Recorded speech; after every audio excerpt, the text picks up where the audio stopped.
Kanban boards visually depict work at various stages of a process. Tasks or projects are displayed as cards, and then columns portray each stage. The Kanban component in Glide exists in pages only, and it's similar to the standard collection layouts. When you add it, you select a table as a source and then configure how that data is displayed. The main difference though with Kanban is that you can drag items around, and this changes their data. The category setting determines what columns appear on the board.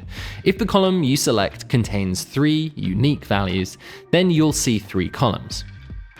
You can let Glide automatically create columns for every unique value it finds in your category column, or you can use the custom group section to customize what columns are displayed. For example, our categories column has 4 unique values: new, in progress, delayed, and completed. And also some items don't have a status.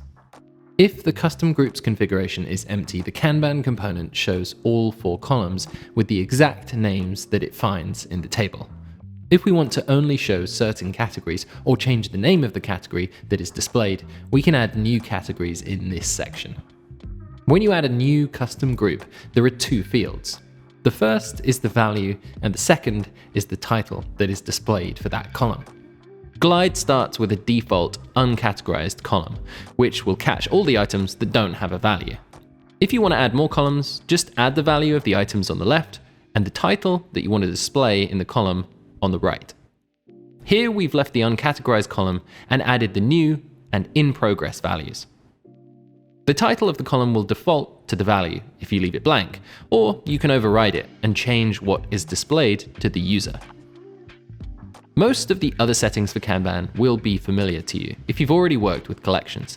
However, there are a few that are different. First is the card order. If you want the order of your cards to be the same for every user, then you should create a column and connect it to the card's order property. This will log a shortcode for each item that allows Glide to track the position of that card. You can also enable inline editing. This allows users to edit data without visiting the details screen. Or you can leave this unchecked and simply display information. Just like collections, Kanban has 3 locations where you can add actions. The title actions show at the top. Item click defaults to showing the details screen for that item, but you can change it to any other action that you want.